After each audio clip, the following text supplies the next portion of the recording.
At ayan mga ka-crypto, sa video na ito ay pag-usapan po natin ang isang napakainit na issue na direktang nag-uugnay sa ating paboritong digital asset na sa XRP at sa mundo ng regulasyon sa United States. Habang papalapit po kasi tayo sa mga susunod na hakbang sa Senado, muling uminit po ang pangalan ni Senator Elizabeth Warren dahil sa kanyang tahasang pagkontra sa tinatawag na Clarity Act. Marami po ang nagtatanong kung ang kanyang mga pahayag ba ay may sapat na bigat para tuluyang mapending o maantala ang batas na ito. O kung isa na naman itong usapan na mauwi po sa wala tulad ng mga nakaraang kaganapan. Kaya pag-uusapan natin ang mga detalye kung bakit sinabi ng isang kilalang analyst na si digital asset investor dito na maaaring mabigo po si Warren sa kanyang mga hakbang ngayong taong 2026. Ngayon ay bakit ba tumutol itong si Elizabeth Warren sa Clarity Act? Unawain muna natin ang ugat ng kontrobersiya. Si Elizabeth Warren dito ay hayagang nagsabi na hindi niya nakikitang maaprubahan ang Clarity Act bago ang recess ngayong buwan ng August. Kung pamilyar po kayo sa mga galaw niya sa politika, alam nating hindi na ito bago. Mahigit 1 taon na ang nakararaan. Ginamit din niya ang eksaktong parehong taktika at retorika para harangan ang Genius Act. Isa pong batas na sa huli ay nakalusot at naaprubahan pa rin sa kabila ng kanyang matinding pagpuna. Dito po sa isang lumang video na muling ibinahagi ng crypto commentator dito na si Digital Asset Investor, binalaan noon ni Warren ang politiko na ang Genius Act ay magbibigay daan kumano para gawing isang malaking crypto machine ang White House. Ngayon, ang parehong energy at mga argumento na ito ay ibinabaling niya sa Clarity Act. Nang tanungin kung may makakapagbago ba ng kanyang isip para suportahan ang panukalang ito, sinabi niya na sa prinsipyo ay maaari. Ngunit ang kanyang pangunahing problema ay kung sino ang gumawa ng batas.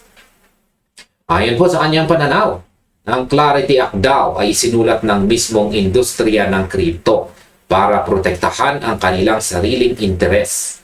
Ipinagdiinan din niya ang mga isyu tungkol po sa consumer protection, national security at ang umano'y mga panganib sa ekonomiya.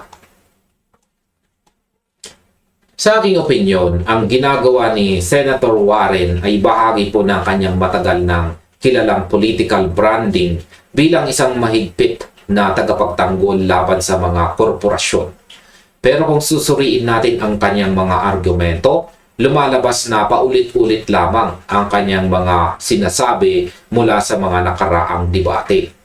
Madali kasing gamitin ang mga salitang national security at corruption para makuha ang atensyon ng media. Ang mga tanong ngayon ay marami.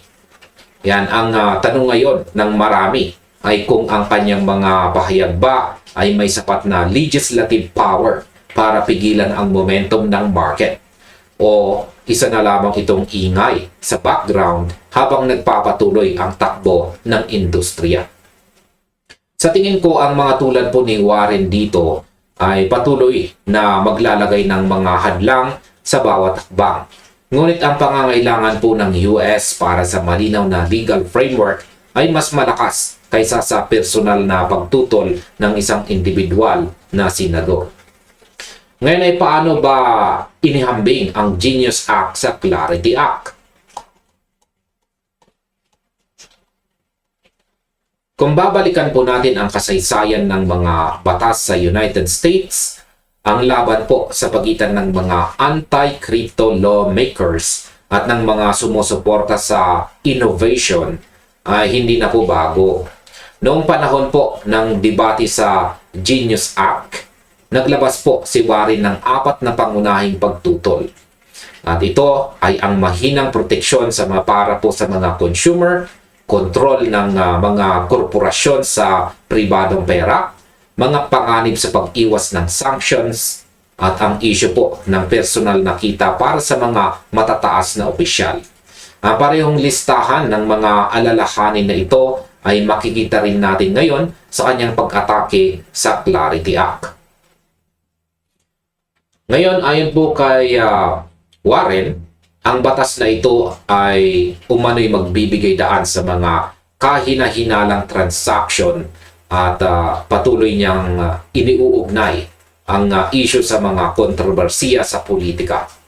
Subalit, ano ba ang naging resulta noon?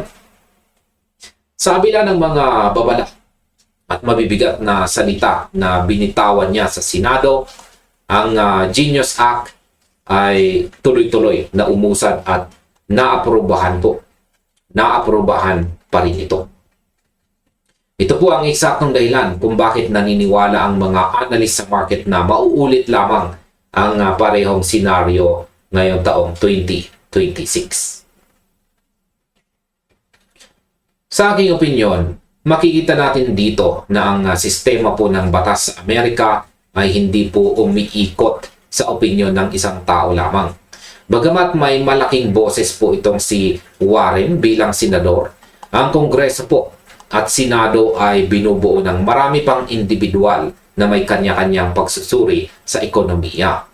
Ang paggamit po niya ng parehong mga argumento ay nagpapakita lamang na nauubusan na rin siya ng mga bagong anggulo para kontrahin ang industriya ng kripto.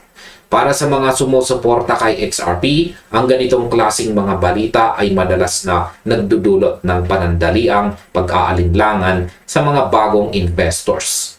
Ngunit sa mas malawak na pananaw, ito ay bahagi lamang ng normal na legislative process. Ang mga batas na may kinalaman po sa digital assets ay kinakailangang dumaan sa butas ng karayom bago maging ganap na batas. At ang mga pagkontra na tulad nito ay inaasahan na ng mga eksperto sa Washington. Ngayon ay ano naman ang reaksyon ng mga traders at ang community? Sa kabila ng mga ingay at pahayag na ito mula kay Senator Warren, kagulat-gulat na napakakalmado ng reaksyon ng market at ng crypto community. Ayon po sa ulat, ang post mula kay digital asset investor tungkol sa pahayag ni Warren ay hindi man lang nagdulot ng pagka-alarma o pagbagsak ng kumpiyansa sa mga tumutok sa balita. Maraming mga komento mula sa mga analyst ang nagpapatunay na ang karamihan sa mga tao sa industriya ay hindi na siniseryoso ang kanyang mga babala laban sa mga batas na ito. Ayon mismo kay digital asset investor, wala ni isa sa mga seryosong crypto watchers ang natatakot sa kanyang mga banta at naniniwala silang aabot pa rin sa botohan ang Clarity Act at tuluyang maaaprubahan. Sa kabila pa nga ng mga pampublikong pagtatalo ni na Senator Cynthia Lummis tungkol sa mga probisyon ng batas, nananatili ang paniniwala na ang mga hakbang ni Warren ay walang sapat na epekto para baguhin ang pangkalahatang patutunguhan ng regulasyon. Sa aking opinyon, nakaka-interesting itong pagbabago sa ugali ng market kumpara noong mga nakaraang taon. Dati ang bawat pahayag ng isang malaking politiko laban sa crypto ay sapat na para magdulot po ng panic selling sa mga retail investors. Pero ngayon pong taong 2026, makikita natin na ang community ay mas edukado na at mas sanay na sa mga pampolitikang gimmick. Alam na nila kung alin ang mga lehitimong panganib sa regulasyon at alin ang mga simpleng political posturing lamang. Ang reaksyon ng market na ito ay nagpapatakbo ng isang mensahe kung saan ang industriya ay patuloy na nagiging matatag at hindi na po basta-basta natitinag sa mga lumang taktika ng pamumulitika. Ngayon ay ano naman ang susunod na mangyayari sa Clarity Act? Sa kasalukuyan, ang pangunahing hindi pagkakaintindihan o ang core disagreement tungkol po sa Clarity Act ay nakasentro pa rin sa mga probisyon na may kinalaman sa mga State Attorneys General at sa pangangasiwa ng Department of Justice o DOJ. Ang mga isyong ito ang madalas na ginagamit na dahilan ng mga tutol sa batas para sabihing may mga butas pa ito na kailangang ayusin. Gayunpaman, malinaw po ang sinasabi ng mga analyst na ang pagtutol ni Warren ay hindi lamang umiikot sa isang partikular na probisyon kundi sumasalamin sa kanyang mas malalim at pangmatagalang pagkaayaw sa buong sistema ng digital assets. Kung susuriin po natin ang sitwasyon habang papalapit po ang pagtatapos ng sesyon, ang tanong kung ang posisyon ba niya ay makakagalaw ng mga boto sa Senado ay nananatiling hindi po tiyak. Subalit batay po sa mga nakaraang kaganapan sa Genius Act, walang malinaw na sinyalis ng Clarity Act ay susunod sa ibang landas. Ang mga proseso ay patuloy na uusad ayon po sa schedule ng mga mambabatas.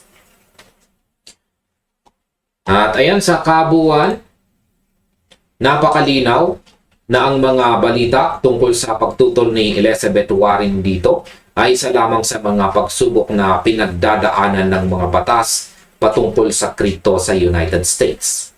Ang mga legal na debate tungkol po sa DOJ oversight at sa mga kapangyarihan ng mga estado ay talagang komplikado. Kaya normal lang na umabot po sa ganitong debate ang Senado. Subalit ang pag-asa ng mga XRP holders at ng buong community ay nakasalalay po sa katotohanan ng pangangailangan para sa isang malinaw at matatag na regulasyon ay mas matimbang kaysa sa mga personal na ingay sa politika. Kaya manatili po tayong mapagmatsyag, suriin ang bawat impormasyon gamit ang tamang ating pag-iisip at huwag pong magpadala sa mga panandaliang balita na may layuning lumikha lamang ng takot. At hanggang dito na lamang po tayo sa video na ito mga kakripto. Maraming salamat sa inyong panonood. Maaring panoorin na rin po ninyo sunod ang recommended video natin dito.